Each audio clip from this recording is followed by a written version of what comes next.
நீங்க நெகட்டிவ் சைடும் கேட்டிருக்கணும் இல்லையா? இவ்வளவு பெரிய முடிவு எடுக்கும்போது. பெரிய முடிவுனா நாங்க 2-3 years எல்லாம் போடல, ஜஸ்ட் 1 year தான் இது பண்ணிருக்கோம். நாங்களும் 1 year தான் போஸ்ட்போன் பண்ணோம். இப்போ 6 years ஆயிடுச்சு. எனக்கு கல்யாணம் உடனே இது அவ்வளவு கஷ்டம் தெரியல. குழந்தை தானே, கல்யாணம்னா குழந்தை பிறந்துரும் தான் நினைச்சேன்.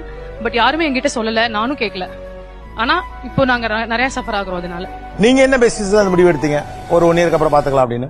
செட்டில் ஆகணும், வேலைக்கு போகணும், கெரியர் அதேதான். ஆனா நாங்க நினைச்சதை விட ரொம்ப நாள் கடந்து போயிட்டே இருக்கு.